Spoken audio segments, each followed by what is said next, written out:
Fox News Podcasts presents the Bret Baier Podcast with Fox News chief political anchor Bret Baier. Most of the violence is on the left. It doesn't matter if it's coming from one side or from the other, directed at one party or another. It is all wrong. We have a responsibility to be clear and unequivocal in calling out all forms of political violence. Well, tonight in our Common Ground segment, a conversation on bringing the nation together, or trying to restore civility in politics. Joining me, Pennsylvania Senators Dave McCormick and John Fetterman. Pennsylvania, by the way, is one of only 3 states with a Democrat and Republican split in the U.S. Senate. Senators, thanks for being here. You all called me. Usually we reach out. You wanted to do this together. Yeah. Why? Well, I mean, we thought it was just a great idea. I think it's an important idea right now. I mean, the trauma after the Charlie Kirk assassination, and now as things continue now, it's like I feel like it's important that people can witness, you know, a Democrat and a Republican having a conversation after this. It's absolutely horrific, and it's entirely necessary to allow people to grieve for that. I mean, everyone's seen the video, and so. Yeah, just the heartbreak you feel for Charlie Kirk's family, Eric and their children, and all the students across the country, the people across the country that were huge followers. And I think the senator and I agreed and we do agree that there's just no place in this country for political violence. It's absolutely something. It runs counter to the very idea of free speech and freedom, and that when you see dangerous rhetoric like fascist and Nazism and authoritarianism, and the end of democracy. That's a permission. That takes us down a path where the inevitable next step is violence, and that's what we see. And Senator Fetterman, you've talked about that recently, calling somebody Hitler, calling somebody Nazis. Exactly, this idea. It's like, do not ever compare anyone to Hitler. If not, go online and you can read up on exactly what he's responsible for. You know, 75 to 80 million lives lost in World War II, and you don't compare him to anyone. And if you do, then you will incite somebody to say, well, now I feel like I have to stop that and take them out. People have seemed to have forgotten that the president took a shot to the head. And can you imagine if that shot would have gone the way Charlie Kirk's one, and what kind of condition our nation would be in? This is such a dangerous time right now. And now why? You don't need this an opportunity to share your opinions on it. Just, again, it's appalling, and allow folks enough space to grieve. The man hasn't even been buried yet. And it's like, that's why we wanted to have a conversation, that we have to find a way to work together. Do you think that when you look out at some on the left, and especially the far left, in reaction to this moment, you've spoken out about that? Well, I mean, I'm consistent about that. You know, any kinds of extreme rhetoric, left or right, is really dangerous.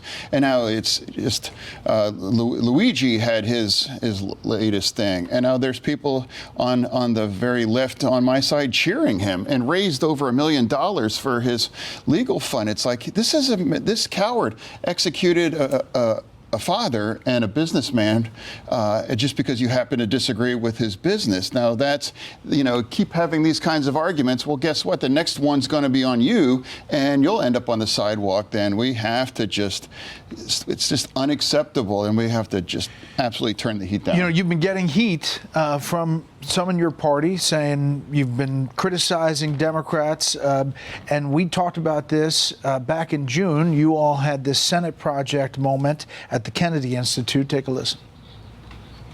Senator McCormick, you've come to Senate Fetterman's defense in a number of recent articles that have had questions about how he's doing his job. Of course, he did defend me through that, and he actually asked me, it's like, is it okay to defend you? I don't want that to create more political problems. Thought it might hurt him. Yeah, he did. And I'm like, no, I appreciate that. We have many disagreements, but the thing we both agree on, I think, is that it's an honor to serve Pennsylvania. We want to work together to do great things together whenever we can. So, I mean, you kind of stood up for him in the face of some of that criticism. I feel like we are on different political sides. We disagree on many things, but we also trust one another. And when we can work together for the people of Pennsylvania, we do it. And not only do I trust him, we're friends. And just because we disagree on a lot of things doesn't mean we can't be friends. And this political violence, I feel it very deeply. I was a few feet away when President Trump was shot. Our governor in Pennsylvania had his family assaulted with an arson attack. I was friends with Charlie Kirk. So this hits me in a very personal way. And I guess what I would say is there's political violence and rhetoric on both sides. But I do believe that we're seeing this trend on the fringe left where you're using terms like Nazism, like fascism. We went to World War II to defeat Nazism and fascism. This is going to war to create those things. That gives us a permit, and we're seeing it. We see it in the survey data, YouGov. I'm sure you have that data. 25% of very liberal people surveyed said that political violence is okay to promote a political objective. It's about 3% are very conservative. And you see it in this horrible uprising of celebration, tens of thousands of people celebrating Charlie Kirk's death. So I think it's something where Senator Fetterman and I are trying to step back and say, listen, our country depends on the kind of free speech, commitment to freedom that Charlie Kirk was actually doing that day in Utah. All right, we're going to take a quick pause here. We'll be back after this. You know, there's this talk about free speech. The Attorney General kind of walked back. She said hate speech and free speech, and she said that it can't go to essentially anything that goes to violence is not protected by the First Amendment.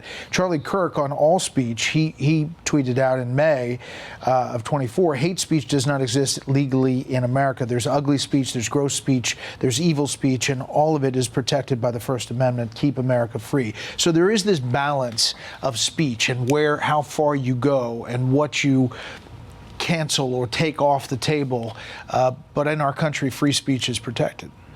Well, for me, it's like, don't ever compare someone to Hitler or make an argument that, you know, someone here is an equivalent of Hitler. Or if you're going to call someone a fascist or these kinds of extreme labels, now you are cheapening our language and making it seem now these very specific kinds of terms. And now I get hit for just to say, like, look, you can criticize the president's, and I do, certain policies and these things. I don't disagree with these things. I vote against these things. But that does not, and I'm not going to use and engage in that kinds of extreme thing. And yes, it's free speech, but free speech, there comes a responsibility because that could lead to some kinds of outcomes that someone can get dead or attacked, and that's absolutely unacceptable. And that's why we want to have this conversation, because, you know, we have to work together and we have to find a way together. And Pennsylvania is the kind of state that keeps you honest on that. And you can't pretend that our neighbor and our other neighbor could have voted differently and have different values. That doesn't mean that they love our country any more than we do. We all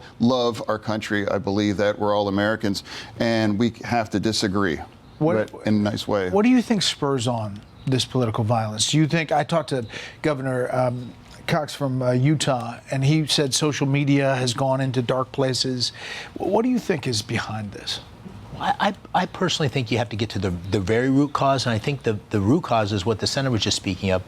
If you dehumanize your adversary, if you say they're Hitler, you say it's fascism, if you say that the end of democracy is right in front of us, then that lays open the possibility that, well, that's something that you have to confront. That's an evil that justifies violence. So I think that's the core problem. Now, I think social media has the capacity to amplify that, so it creates an echo chamber. But I think at the core is this basic fundamental thing that is core to America. It's what Charlie Kirk said, is what the senator said, which is the ability to disagree with your adversary, but not hate them, not make them the enemy, is at the core of America. And listen, we're in a state where half the people voted for me, half didn't. We're very, very divided as a state. I get horrible things said about me on social media, so does Senator Fetterman. We got to get above that as a country. And the first step is, I think, stopping this kind of hijacking the language and inciting political violence. You guys do work together on some things. You're opposed to each other on some different topics. You're getting ready for facing another fiscal cliff and a possible government shutdown. Is it going to What's well, happening? I just put this, I spoke about this just on socials. I just dropped this idea. Like, I absolutely fully support extending the tax credits for the ACA, but I refuse absolutely to vote for anything, whether that's to shut our government down. You know, I can agree and strongly believe in something, but that it's unacceptable to hold the government, opening or closing as a hostage, and I refuse to be part of it. So that's going to be where we're at, and I've been very clear on that. It would be wrong if the Republican side would do that. It'd be wrong if we would do it too, and that's our core responsibility, to have a functioning government open. And in the middle of all this chaos, that's the last thing that we need, is to shut our government down. You think it'll work? I mean, you have one vote here. Well, I agree with this. I mean, the first time I sat down with him after my campaign, we had just a private conversation. He told me that. He said, "I'm never going to vote to shut the government down. I don't believe on principle."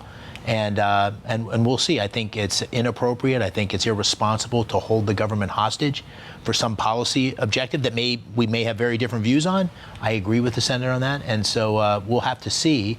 But I think it's my position and the senators that we should keep the government. And if you think about the people of Pennsylvania, that's absolutely what they want. I mean, you clearly support each other. He's up at 28. Do you want to endorse him now? Well, listen, here's the thing. He and I trust one another. He campaigned against me as I would have expected him to do. And after the campaign, we sat down and got to know each other. And, there's a lot of people in politics that you can't trust. He's not one of them. I trust him. I have faith in him. And we disagree on a lot of things. And that's the way it should be. And you've been here with Senator Katie Britt. You've done other common grounds. You're reaching across the aisle. Well, I mean, I think the last time we were here on your set, we were talking about stopping the scroll. I mean, this idea that how poisonous and damaging social media is. And now, if that impacts an adult, as it clearly seems like it has to the assassin, but now for teenagers as well too, it's part of the ongoing thing. It's like, Katie and I said that we're not here just for senators. We're here for his parents as too. And we have 3 young kids, and so that's another reason why we have to work together, because we all are, have families, and we've all going to be impacted by social media. And then I said that then, I think it's a sewer, and I think we need to address it. Well, especially after this past week, thank you very much for coming in. We appreciate it. Thank you. Hope there's more of you. You can see all the Common Ground segments on my podcast, Common Ground. Find that and All-Star Panel podcast under the Brett Baier Podcast at foxnewspodcast.com, Spotify, or wherever you download podcasts. You can also see this on the Fox News YouTube page.